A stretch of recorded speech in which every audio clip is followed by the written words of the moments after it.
maunang magpa-member po dito sa Global Money. Okay? Kasi napaganda naman po yung sistema po natin. At syempre, sa Global Money, siguradong mababago ang buhay mo. 100%. Okay? Yung pinakamaganda po dito kasi po sa 1,000 pesos mo, malaki na ang mababago. Kikita ka ng 10,000 daily, 7,000 weekly, 300,000 monthly. Tapos, meron pa po tayong loan. 5,000 pesos. Okay, 10,000 pesos, then 50,000 pesos as zero interest. Meron pa po tayong bonus income, 20K, 50K, at 100,000 pesos as company profit sharing. Saan tayo nagsimula? 1,000. Sa 1,000 pesos mo, pwede ka nang kumita ng unlimited 500 pesos. At syempre, okay, 5 minutes na lamang po. Okay lang po, 5 minutes na lang? Pero plus 2 hours pa. Okay lang. Okay, so 5 minutes na lamang po tayo. Okay, pag-usapan po natin ito. Are you ready to become rich? Yes! Okay, if you are ready to become rich, ganito lamang po ang gagawin po natin. Okay? Set your goal. Okay, kailangan po natin mag-set po tayo ng goal sa buhay po natin. Mahirap po kasi kung wala po tayo na-set na goal sa buhay natin. Halimbawa, ngayon, wala kang nakikita sa sarili mo after 5 years. Kung ano ka ngayon, ganun ka pa rin after 5 years. Di ba? So, ang pinakamaganda, mag-set ka ng goal sa buhay mo. Kailangan pagdating ng 5 years, ganito na ang mangyayari sa buhay ko. Kailangan makakapagpatuyo ako ng house and lot. Kaya magkakaroon ko ng savings na 5 million. O kaya, meron kang sariling negosyo. Kailangan mag-set ka ng goal sa buhay mo. Pinakamaganda, habang lumilipas yung araw, ginagawa mo ang global money for the future of yourselves and for your children. Di po ba? Yun yung pinakamaganda. Gawin po natin ito hindi lamang para sa sarili natin, kundi para sa ating mga anak. Then start creating a good future. Kailangan po natin mag-start ng good future. Kailangan now na, wag after 5 years pa. Ang pinakamaganda ngayon na. Kasi para ito sa susunod nating mga henerasyon. Tama? So, kailangan now na. Magtulong-tulong po tayo. Then, apply positive affirmations in your life. Kailangan po natin mag-apply ng positive affirmations in our life. Huwag po tayong laging negative kasi pag lagi tayong negative, walang mangyayari sa buhay mo. Tama? Ang pinakamaganda niya, mag-apply tayo ng positive. Halimbawa, yung kumari mo, lumapit sa'yo. Lumapit yung kumari mo, nangungutang. Kumare, pautang naman dyan, oh.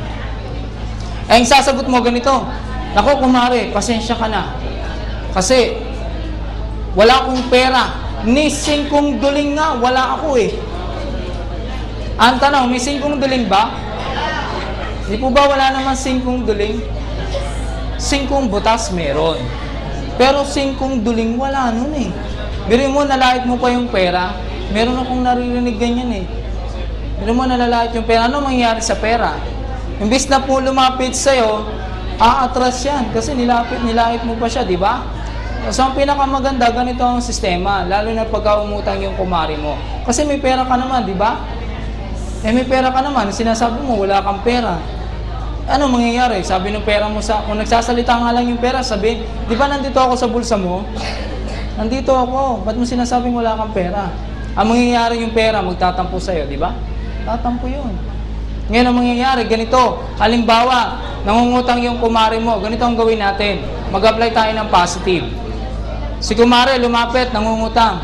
Kumare, pautang naman dyan. Ganito yung sasagot natin. Kumare, pasensya ka na. Kasi nakabudget lang ang pera ko. Di po ba magandang sabihin, nakabudget yung pera mo, kaysa sabihin mo wala kang pera? Di po ba? So, kailangan sabihin natin is, nakabudget lang ang pera mo. Okay? So, mag-apply tayo ng positive affirmations in our life. Kasi ang pinakamaganda niya, mag-attract tayo ng more money comes in. More money comes in. More money comes in. Pagka ang pera na ang pinag-uusapan natin, isipin mo, may darating pera sa'yo. May darating ba? Wala. May darating eh. Pagka sinasabi, may darating na pera sa akin, may darating. Pero pagka problema ka sa pera, sasabihin mo, naku, ang hirap ng buhay. Tapos sasabihin ng isa, oo nga kumare, ang hirap ng buhay.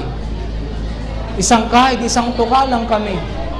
Tapos yung isa naman isasagot, Oo nga, ang hirap ng buhay. Buti ka nga, kumari, isang kahig, isang tuka. Kami nga, isang kahig is walang tuka. Biro mo, wala pa rin tuka. Kumakahig na, wala pa rin tuka. So, ang pinakamaganda niya, mag-apply po tayo ng positive affirmations in our life. Okay? Then, target your income. Ito yung pinakamaganda, mag-target po tayo ng income. Kung halimbawa, kumikita ka ng 10,000 monthly, okay? Mag-target ka higher than that. Halimbawa, kumita ka ng 10,000 daily, okay? Targetin mo 50,000 pesos. Pagka na-target mo 50,000 pesos, targetin mo 100,000 pesos. Pagka na-target mo 100,000 pesos, targetin mo 200,000 pesos. Pagka na-target mo 200,000 pesos, targetin mo 300,000 pesos. Pagka na-target mo 300,000 pesos, targetin mo kalahating milyon. Pagka na-target mo kalahating milyon, targetin mo 1 milyon. Kasi bakit?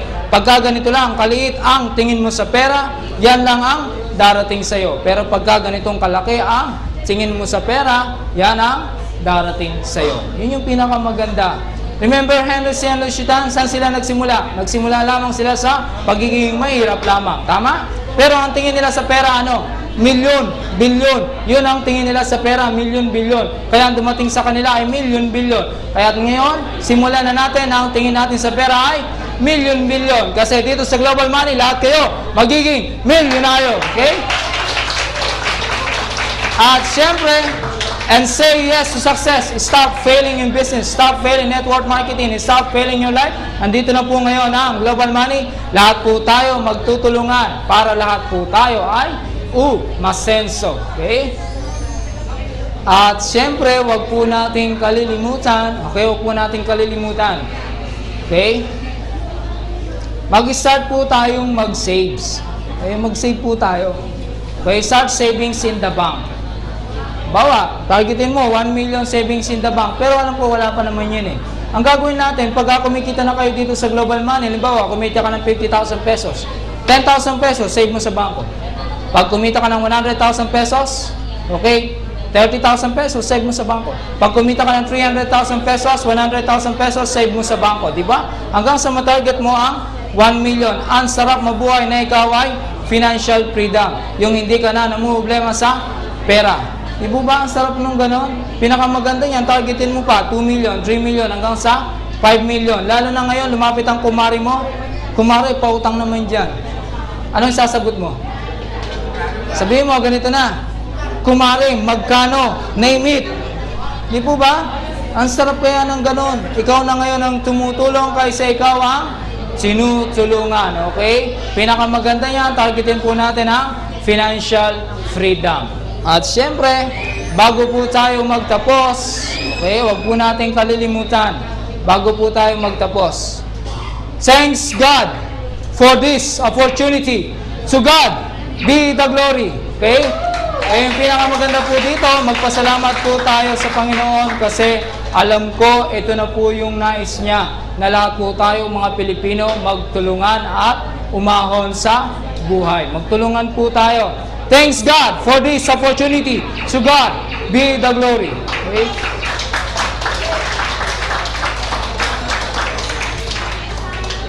At syempre, bago po tayo magtapos, thank you, come again with your friends. Maraming salamat sa inyo. At sana sa muling pagbabalik ninyo, mag-join na kayo sa Global Money. Maraming salamat po.